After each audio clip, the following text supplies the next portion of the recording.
ये क्वेश्चन कई बार एग्जाम में पूछा गया है, बहुत इम्पोर्टेंट है।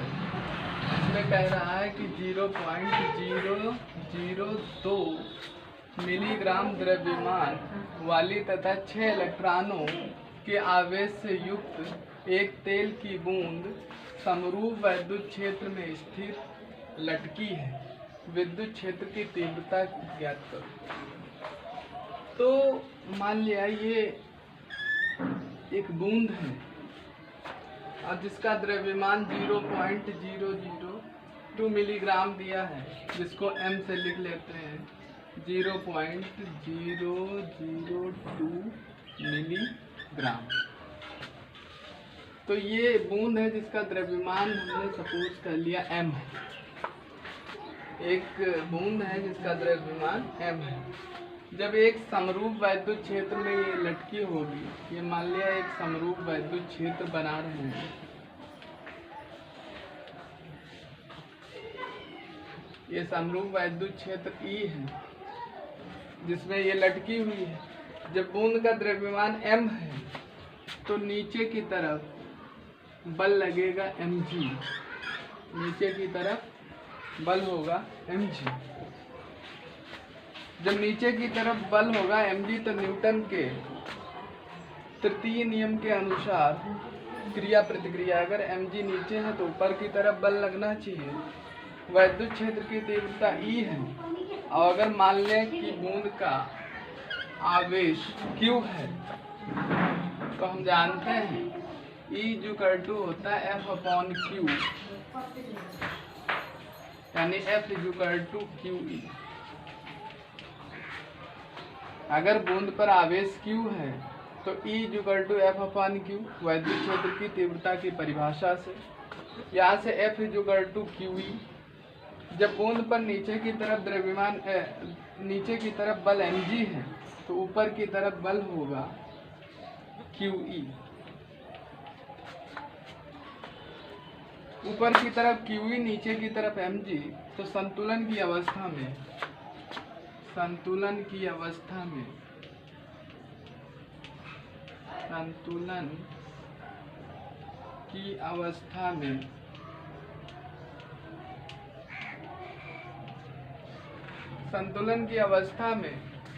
QE बराबर mg।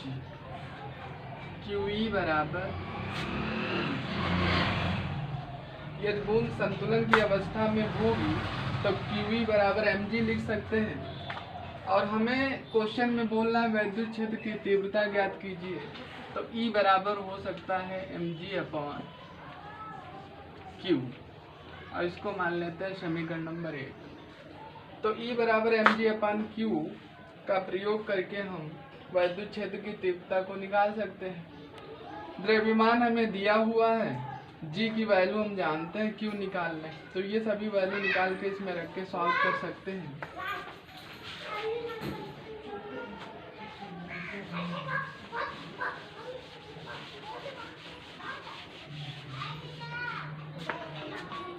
अब m का मान 0.002 मिलीग्राम है, तो ये 0.002 मिलीग्राम को अगर ग्राम में बदलेंगे तो 10⁻³ से गुणा करेंगे तो मिलीग्राम ग्राम में चेंज होगा, और फिर ग्राम को किलोग्राम में चेंज करने के लिए फिर 10⁻³ से गुणा करते हैं।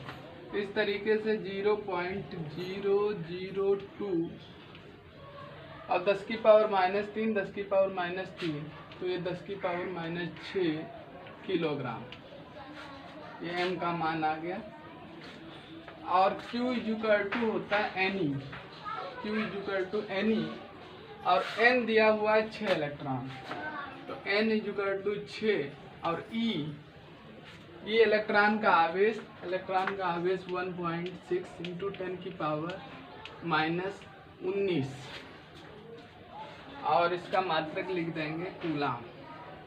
तो ये Q का मान निकल आया और Q भी मालूम हो गया, M और G की वैल्यू 9.8। ये सभी वैल्यू हम समीकरण 1 में रखते हैं। तो समीकरण 1 से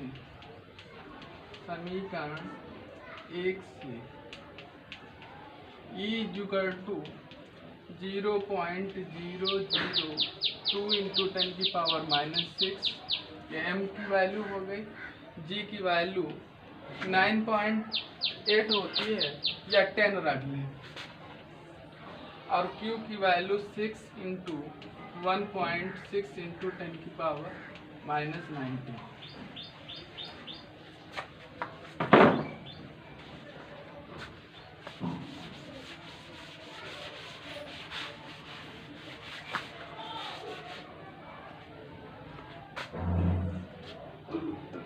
इक्वल टू 0.002 10⁻⁻6 और 10⁻1, तो ये हो जाएगा 10⁻5।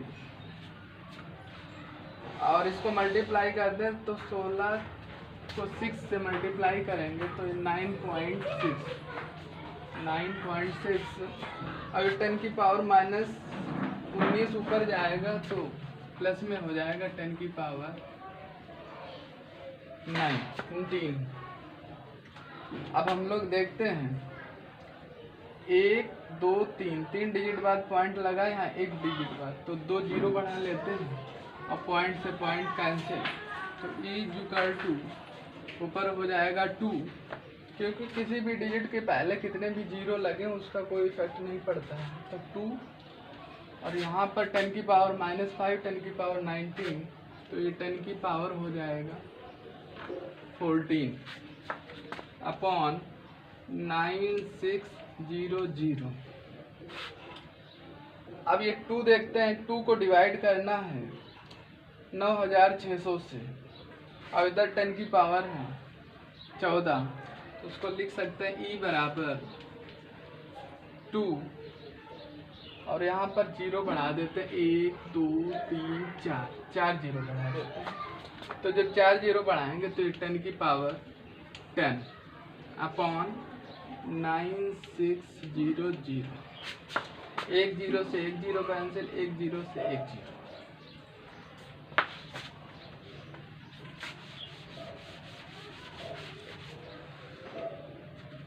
तो इक्वल टू 200/96 गुणे 10 की पावर 10।